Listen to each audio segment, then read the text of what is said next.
اللہ نے اپنے حبیب کے لیے سب سے پہلا جو محافظ منتخب کیا، عمر کے لحاظ سے، منصب ظاہری کے لحاظ سے، منصب باطنی کے لحاظ سے اور ان کے کمالات معاشرت کے لحاظ سے، تنہا ذات حضرت سیدنا صدیق اکبر کی ہے۔ اگر وہ کھڑے ہوں تو مکہ کے سرداروں میں نظر آتے ہیں، مال و دولت کی بات آئے تو وہ خزانوں کے مالک نظر آتے ہیں، شرافت کی بات آئے تو مکہ کے سرداروں میں سے سب سے زیادہ شریف ذات رسول اللہ کے بعد اگر کوئی دکھائی دیتی ہے تو وہ جناب صدیق اکبر کی ہے۔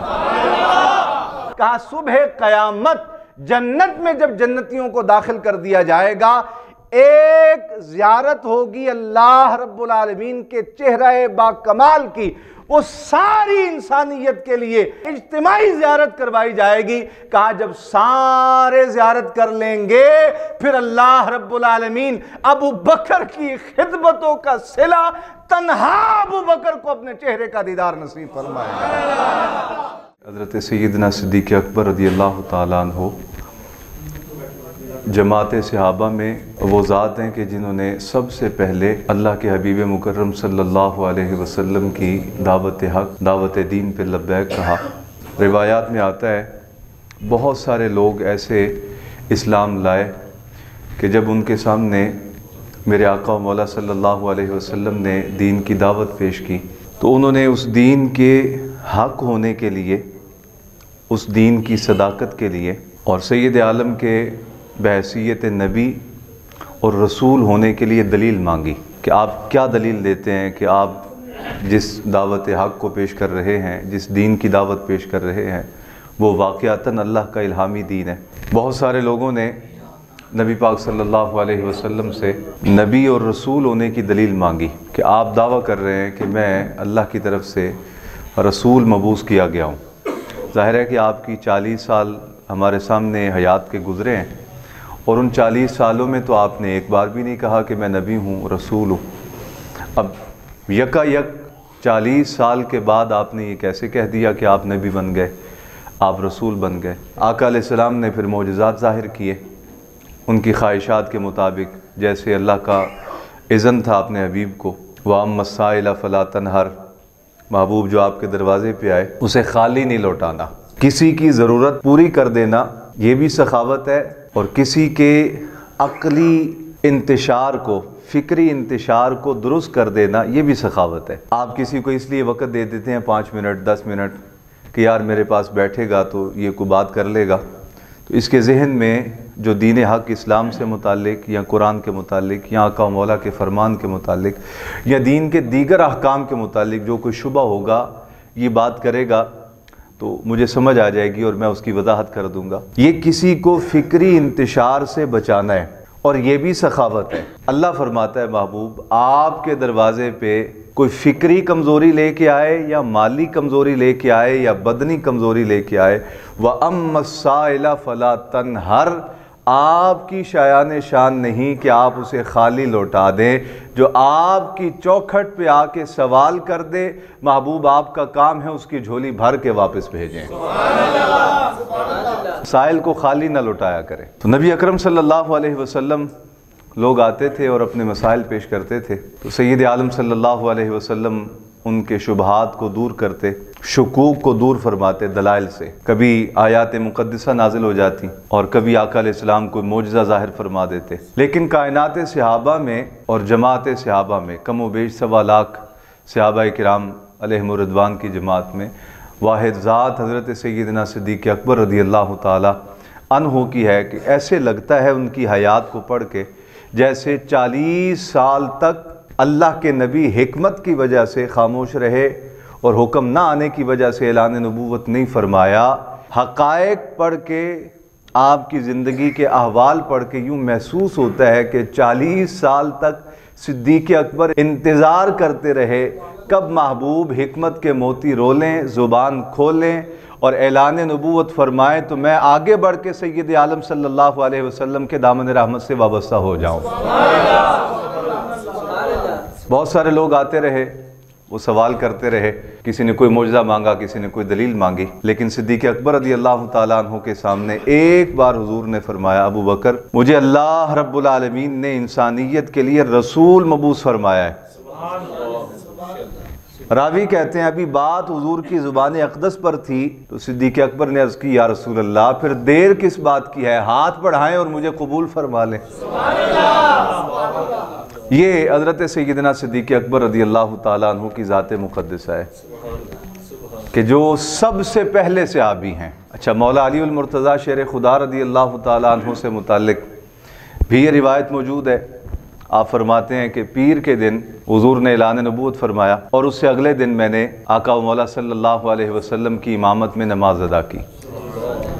اسی طرح حضور کی ازواج میں سے حضرت سیدہ خدیجہ رضی اللہ تعالی عنہا وہ بھی اولین مومنات میں سے ہیں۔ اب بعض لوگ اس مسئلے میں الجھ جاتے ہیں، نمبرنگ کرنے لگ جاتے ہیں کہ وہ فلاں کا پہلا نمبر ہے، فلاں کا دوسرا نمبر ہے، فلاں کا تیسرا نمبر ہے۔ اہل سنت و جماعت کو اللہ رب العالمین نے ایسا ادب والا مشرب عطا فرمایا ہے، کہا دیکھو تم اس نمبرنگ کے جھگڑوں میں اور بحثوں میں پڑھ کے کہیں پاک ہستیوں کی بارگاہ میں ہلکے جملے نہ بول دینا کہ فلاں پہلے ایمان لایا ہے، فلاں بعد میں ایمان لایا ہے، فلاں پہلے ایمان لایا ہے، فلاں بعد میں ایمان لایا ہے۔ کہا اگر مولا علی المرتضیٰ کو دیکھا جائے ایمان لانے والوں میں اولین لوگوں میں سے، تو کہا بالکل کوئی شک نہیں۔ اگر سیدہ خدیجۃ الکبریٰ کو دیکھا جائے تو کہا کوئی شک نہیں۔ اگر سیدنا صدیق اکبر باوفا کو دیکھا جائے تو اولین مومنین میں سے صدیق اکبر ہیں۔ بہت سارے لوگوں نے اس پہ بحثیں کی اور نمبرنگ کر دی۔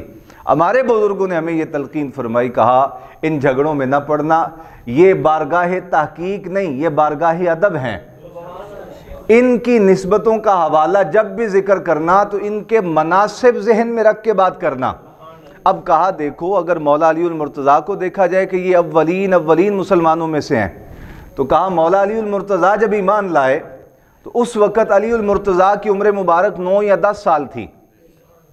اب سیدہ خدیجۃ الکبریٰ رضی اللہ تعالی عنہا کو دیکھا جائے تو وہ بحیثیت خاتون گھر کی 4 دیواری کے اندر رہنے والی ہستی ہیں، اور اگر سیدنا صدیق اکبر کو دیکھا جائے تو یہ بچے نہیں ہیں، یہ صنف نازک بھی نہیں ہے، یہ کڑیل جوان ہے اور پوری عمر مبارک تک پہنچ چکے ہیں۔ یعنی 40 سال کی عمر ایسی عمر ہوتی ہے جس میں انسان اپنے عقل میں، فہم میں، شعور میں کامل کر دیا جاتا ہے۔ سیانے کہتے ہیں جس کو 40 سال کے بعد بھی عقل نہیں نہ آئی اس پہ امید چھوڑ دو، 40 سال تک غلطیوں سے درگزر کرو، اس کے الفاظ بولے گئے ان سے درگزر کرو، بچہ ہے کوئی بات نہیں، کہہ دیا کوئی بات نہیں۔ میرے صاحب رحمۃ اللہ علیہ ان سے متعلق مجھے کسی دوست نے واقعہ سنایا، کہا نماز پڑھا رہے تھے اور کوئی بچہ نہ کھیلتا کھیلتا آگے آ گیا، تو بعض دوست جذباتی ہوتے نا تو وہ نماز کے بعد شروع ہو گئے، اے بچے آ جاندے نے مسیتے اینج ہو جاندے نے رولا پا دیندے نے آ کے۔ آپ نے نا ساری بات سن کے فرمایا میاں بچہ ہے، تو وہ کہنے لگا ایسے واسطے تو کہہ رہے ہیں کہ تم گھر رہنا چاہیے، گھر چھڑنا چاہیے۔ آپ نے فرمایا میں یہی تو عرض کر رہا ہوں بچہ ہے، اور اگر یہی تو میں کہن دیا انہوں مسیتے نہیں ہونا چاہیے تھا، آپ نے فرمایا یہی تو میں عرض کر رہا ہوں بچہ ہے۔ بابا وہ نادان ہے، آپ تو دانا ہے نا، نہیں سمجھ آئی؟ وہ بچہ ہے بھائی، اور آپ جو مسجد میں شور کر رہے ہیں ان کو تو بچہ کہہ کے درگزر کیا جا سکتا ہے، آپ سے درگزر کیسے ہوگی شریعت کا حکم؟ کہا وہ بچہ یہ تو میں سمجھا رہا ہوں کہ وہ بچہ ہے۔ تو 40 سال کی عمر ایسی عمر ہوتی ہے جس عمر میں جا کے عقل، شعور، استحکام کی آخری حدوں تک پہنچ جاتا ہے۔ اس کے اوپر پھر بندے کے لیے یعنی امید ختم ہو جاتی ہے۔ اگر اس عمر میں بھی جا کے کسی میں عقل نہیں آئی تو پھر اس میں آگے عقل نہیں آئے گی، اسے توقع چھوڑ دیں۔ یہ 40 سال کی عمر بندہ بالکل معاشرے کا سینئر ترین بندہ بن جاتا ہے جب 40 سال کی عمر کو پہنچتا ہے۔ تو حضرت سیدنا صدیق اکبر رضی اللہ تعالیٰ عنہ ایک روایت کے مطابق نبی اکرم صلی اللہ علیہ وسلم سے عمر مبارک میں 2 سال بڑھے ہیں۔ میرے آقا نے اعلان نبوت فرمایا 40 سال کی عمر مبارک میں، اور ظاہری عمر مبارک کے لحاظ سے حضرت سیدنا صدیق اکبر 42 سال کے ہیں۔ اب یہ جو لوگ امت کو الجھاتے ہیں ان بحثوں میں کہ مولا علی پہلے ایمان لائے، کسی کی طبیعت کا ملان حضرت خدیجہ کی جانب ہے تو اس نے کہا سیدہ خدیجہ پہلے ایمان لائی ہیں، ابو بکر بعد میں ہے، مولا علی بعد میں ہے، کسی نے کہا ابو بکر پہلے، بقیہ سارے بعد میں. تو ہمارے اکابرین اہل سنت نے کہا ان شخصیات کی مناصب روحانی کو پیش نظر رکھ کے بات کرو. اگر دیکھا جائے مولا علی کو تو ان کے منصب روحانی میں کوئی شک نہیں، سید عالم صلی اللہ علیہ وسلم کا خونی رشتہ ہونے میں کوئی شک نہیں. دوسری جہت میں اگر دیکھا جائے تو مرد اور عورت کی نسبت مرد کی بات میں زیادہ وزن ہوتا ہے. تو سیدہ پاک سیدہ خدیجہ الکبریٰ رضی اللہ تعالی عنہا بھی اولین مومنات میں سے ہیں، لیکن وہ خواتین میں سے ہیں. اللہ نے اپنے حبیب کے لیے سب سے پہلا جو محافظ منتخب کیا، عمر کے لحاظ سے، منصب ظاہری کے لحاظ سے، منصب باطنی کے لحاظ سے اور ان کے کمالات معاشرت کے لحاظ سے، کہا وہ تنہا ذات حضرت سیدنا صدیق اکبر کی ہے. اگر وہ کھڑے ہوں تو مکہ کے سرداروں میں نظر آتے ہیں، مال و دولت کی بات آئے تو وہ خزانوں کے مالک نظر آتے ہیں، شرافت کی بات آئے تو مکہ کے سرداروں میں سے سب سے زیادہ شریف ذات رسول اللہ کے بعد اگر کوئی دکھائی دیتی ہے تو وہ جناب صدیق اکبر کی ہے. نعرہ تکبیر، نعرہ رسالت، نعرہ حیدری، نعرہ تحقیق. اعلان نبوت کے بعد جو رد عمل آنا تھا کافروں کی جانب سے، مشرکین وہ جو صدیوں سے بتوں کی پوجا کرنے والے تھے، انہوں نے جو کچھ آگے سے مغلظات بکنی تھی اس کے لیے اللہ رب العالمین کی مشیت نے انتخاب فرمایا.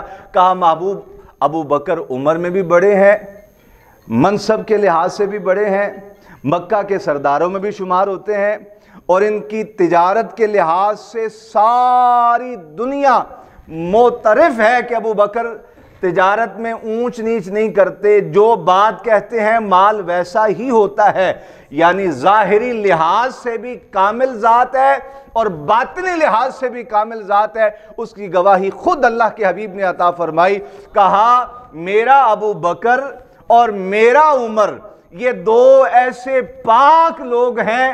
اعلان نبوت سے پہلے کا جو زمانہ ہے جسے زمانہ جاہلیت کہا جاتا ہے، اس میں شراب حلال تھی، اس میں سود حلال تھا، اس میں کیونکہ حکم ہی کوئی نہیں تھا، پہلی شریعت منسوخ ہو چکی تھی، اس کے احکام ختم ہو چکے تھے، حذف کیے جا چکے تھے. کہا اس زمانہ جاہلیت میں بھی اللہ نے میرے ابو بکر کو بھی میرے عمر کو بھی شراب نوشی سے بھی پاک رکھا ہے اور مالی منفعت سے نفع اٹھانے سے بھی پاک رکھا ہے. یعنی باطن بھی بے مثل و بے مثال اور ظاہر بھی بے مثل و بے مثال. اب سید عالم صلی اللہ علیہ وسلم کی خدمت کی ساری زندگی. ظاہر ہے کہ خدمت ایک ایسا عمل ہے، یاد رکھنا میرے عزیزو، زندگی میں جس نے بھی، چاہے وہ دنیاوی لحاظ سے ہو یا دینی لحاظ سے، وہ کوئی وقت کا بہت بڑا تاجر ہو جس کے ہاتھ میں اللہ یہ برکت دے دے کہ وہ مٹی کو ہاتھ ڈالے تو سونا بن جائے، یا کوئی روحانیت کی دنیا کا تاجدار ہو کہ وہ کوڑ کے مریض پہ بھی یوں نگاہ ڈالے تو اللہ اسے شفا دے دے. دیکھو نا، یہ کرم کی انتہائیں ہیں دنیاوی لحاظ سے بھی اور دینی لحاظ سے بھی، کہ کوئی شخص تاجر ہے، مٹی کو ہاتھ ڈالتا ہے سونا بنا دیتا ہے اللہ اسے، اور کوئی شخص روحانیت میں اتنا کامل ہو گیا کہ وہ مریض کوڑ کا مریض ہے، اسے وہ ایسے ایک توجہ ڈالتا ہے اور وہ شفا یاب ہو جاتا ہے. میں کہتا ہوں یہ کرم کی انتہائیں ہیں، دونوں ایکسٹریم لیول ہیں، دنیاوی لحاظ سے بھی دینی لحاظ سے بھی. اب یہ ملتے کیسے ہیں؟ بس یہ جواب سن لو اور بات ختم. دنیاوی لحاظ سے کرم کی انتہا ہو بندے پہ یا دینی لحاظ سے، اس کے پیچھے آپ اور میں وہ منظر دیکھتے ہیں، یار کمال ہے، یار بڑے بزرگ ہیں، ایسے انہوں نے ہاتھ رکھا اور شفا ہو گئی ہے، ایسے توجہ کی شفا ہو گئی، یار اس کام کو تو سب نے ہاتھ ڈالا ہے، سب نے سودا کیا ہے، سارے ناکام ہوئے، فلاں بندہ ہے اس نے ایسے بولی لگائی ہے اس کی اور اس کی قیمت بڑھتی چلی گئی اور پکڑی نہیں گئی. اس کے بعد ہم یہ ظاہری اس کی انتہا کو دیکھ رہے ہوتے ہیں. اگر اس کی پیچھے ریاضت کو دیکھا جائے، اس کی بنیاد کو دیکھا جائے، تو وہ آپ کئی سال کی پیچھے جا کے دیکھیں گے نا، تو دونوں درجوں میں کامیاب شخص کی پیچھے خدمت کی ایک انتہائی جد و جہد ہوگی، جس کے صلے میں اللہ رب العالمین نے اسے اس درجہ کمال تک پہنچایا ہوگا۔ خدمت کے بغیر کچھ نہیں ملتا، یہ ذہن میں رکھیں، خدمت کے بغیر، بولو نا، خدمت کے بغیر کچھ نہیں ملتا۔ آج کی ینگ جنریشن ناکام اس وجہ سے ہے، یہ چاہتے ہیں کہ شارٹ کٹ راستہ ہمیں ملے اور ہم اس پہ چلیں اور 2-4 دنوں میں کامیاب ہو جائیں، اور بدقسمتی یہ ہے کہ ان کو شارٹ کٹ راستے بتانے والے خود اربوں پتی ہو گئے ہیں، اور ان شارٹ کٹ راستوں پہ ٹرائیاں کرنے والے نوجوان آج گلیوں میں دھکے کھا رہے ہیں۔ تو شارٹ کٹ کوئی چیز نہیں ہوتی۔ لوگ کہتے ہیں میں بیان سنتا ہوں، شارٹ کٹ بیان سنتا ہوں، بھائی شارٹ کٹ کوئی چیز نہیں ہے۔ شارٹ کٹ میں جو بھی جائے گا وہ اپنی گاڑی کو گڑھے میں پھینک دے گا۔ اصل ہے طویل جدوجہد، ریاضت، محنت، مشقت، راتوں کا جگراتا، دن کو اس وقت تک بندہ کام کرتا رہے جب تک کندھے خود بول کے نہ کہنے لگ جائیں کہ بس کر یار اتنا ظلم ہم پہ نہ کر۔ اتنی محنت اور ریاضت کے صلے میں اللہ رب العالمین دنیا میں بھی کمال دیتا ہے، دین میں بھی کمال دے دیتا ہے۔ آپ امام غزالی کو دیکھیں، نوجوان ہیں، طالب علم ہے، پڑھ رہے ہیں، گھر سے سالن آیا اور پانی کا جگ ہے چھوٹا سا، ایک سالن اٹھایا، اسی پانی میں ڈال دیا، لسی جو تھی اس میں ڈال دیا، روٹی پکڑی وہ بھی اسی میں ڈال دی۔ توجہ کتاب پر ہے، کتاب سے نگاہ نہیں ہٹائی۔ اب وہ سالن بھی اسی لسی میں چلا گیا اور روٹی بھی اسی میں چلی گئی۔ ایک ہاتھ سے اسے تھوڑا سا مسلا اور تھوڑے سے ٹکڑے کیے اس کے، اور اس کو اس طرح نگل لیا جیسے لوگ شربت پیتے ہیں۔ جو خادم لے کے آیا تھا کہا میاں کیا کرتے ہو؟ ایڈیاں چاول نال تیری اماں نے روٹی بنا کے بھیجی ہے، کیا میرے پاس اتنا وقت نہیں ہے کہ میں آدھا گھنٹہ روٹی کو دے دوں؟ میں نے اس لیے اس کو ایسے مرصع سا بنا لیا ہے تاکہ یہ کھا لوں، میرا کتاب اور مطالعے کا وقت ضائع نہ ہو جائے۔ آج دنیا میں شرق سے غرب تک، آپ یورپ کے ملکوں میں بھی چلے جائیں، وہاں بھی آپ کو امام غزالی کا نام چمکتا نظر آئے گا۔ اب حضرت صدیق اکبر نے خدمت کی اللہ کے حبیب کی، انتہا کر دی، اور پھر اللہ کے حبیب نے کرم کی انتہا کر دی۔ ایک جملہ بولا میرے آقا نے، فرمایا ابو بکر تو وہ خوش نصیب ہے، میری ہر صحابی نے خدمت کی ہے، ہر بندہ مجھ سے عقیدت رکھتا ہے، اور سن جس نے بھی میری خدمت کی ہے میں نے اس کا صلہ دنیا میں دے دیا ہے، تیری خدمت کا صلہ قیامت والے دن میرا رب خود عطا کرے گا۔ اب یہ حدیث آپ سنتے رہتے ہیں، وہ صلہ کیا ہے آج اس پہ بات ختم کرتے ہیں۔ میں بالیقین کہتا ہوں یہ بات آپ نے پہلی بار سننی ہے۔ یہاں تک حدیث بیان ہوتی ہے، آگے پھر موضوع اور طرف چلا جاتا ہے کہ کہا سب کا صلہ، ما نفعنی مال قط ما نفعنی مال ابی بکر، کسی کے مال نے اتنا نفع نہیں دیا جتنا ابو بکر کے مال نے نفع دیا ہے۔ کہا تیری ساری خدمتوں کا صلہ میں نے ہر ایک کی خدمت کا صلہ خود دے دیا، تیری خدمت کا صلہ رب دے گا۔ وہ صلہ کیا ہے؟ کہا صبح قیامت جنت میں جب جنتیوں کو داخل کر دیا جائے گا، ایک زیارت ہوگی اللہ رب العالمین کے چہرہ با کمال کی، وہ ساری انسانیت کے لیے مجتمع اجتماعی زیارت کروائی جائے گی۔ کہا جب سارے زیارت کر لیں گے پھر اللہ رب العالمین ابو بکر کی خدمتوں کا صلہ تنہا ابو بکر کو اپنے چہرے کا دیدار نصیب فرمائے گا۔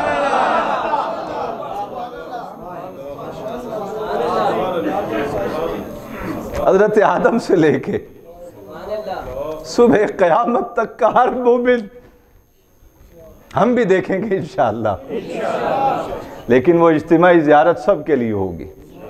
ایک چہرہ حسن و جمال خدا، عرب عرب عاشقوں کی نگاہیں، اور پھر وہ وقت گزرے گا اور تنہا دیدار کروایا جائے گا، دو نین ہوں گے اور یکتائی چہرہ حسنِ جمال ہوگا۔